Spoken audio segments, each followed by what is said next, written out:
everyone, welcome to our channel Sunshine Academy Utraula. Yesterday I discussed about the Regulating Act, PITS India Act and Charter Act.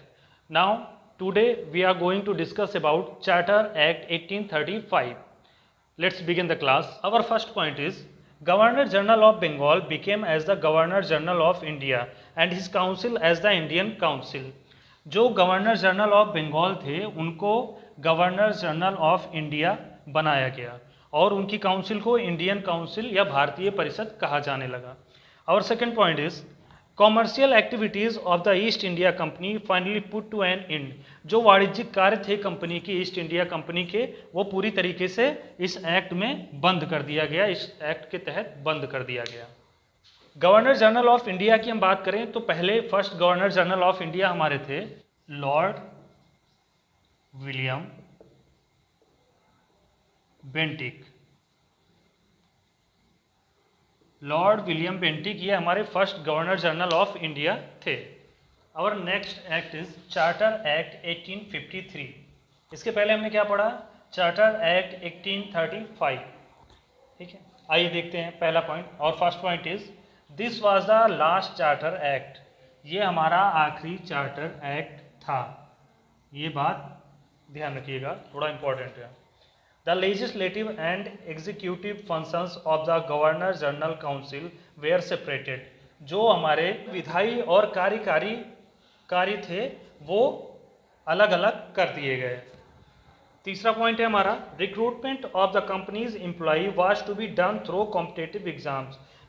Company में कर्मचारियों का चयन कैसे होने लगा? प्रतियोगी परीक्षाओं के थ्रू होने लगा. हम कह सकते हैं कि Indian civil service open door for all. हमारा अगला एक्ट, नेक्स्ट एक्ट है हमारा गवर्नमेंट इंडिया एक्ट 1858. पहला पॉइंट है इसका the rule of the company was replaced by the rule of the British crown in India. Company rule कर रही थी अभी तक इंडिया पे, अब कौन रूल करेंगी? ब्रिटिश क्राउन, इंग्लैंड की महारानी अब रूल करेंगी. अच्छा, रीज़न क्या था इस एक्ट का? इसका रीज़न ये था कि 1857 में एक रिवॉल्ट हुआ था जिसके बाद ईस्ट इंडिया कंपनी से उनकी पावर छीन ली गई. किसके द्वारा? जो इंग्लैंड की महारानी थी उनके द्वारा.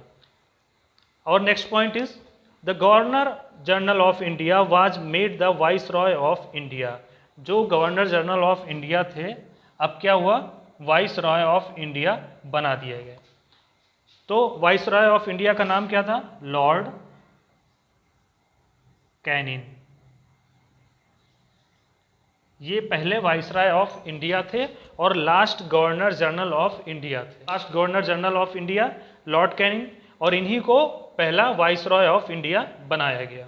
और next point is the power of British crown were to be exercise by the secretary of state for India. British crown का जो सारा पावर था वो इंडिया में कौन देख रहा था या कौन किसके पास हाथ में था? वो सेक्रेटरी ऑफ स्टेट के हाथ में था, क्योंकि महारानी जो थी वो ब्रिटेन में थी और यहाँ पे उन्होंने सारा power secretary of the state के हाथ में दे रखा था. और ये किसके द्वारा असिस्ट किए जाते थे? ये इंडियन काउंसिल के द्वारा असिस्ट किए जाते थे. और उस समय कितने मेंबर थे इंडियन काउंसिल में? 15. That's all for today.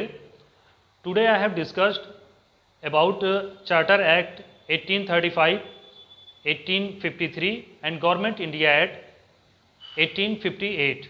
Tomorrow I will discuss about other acts. Thanks for watching.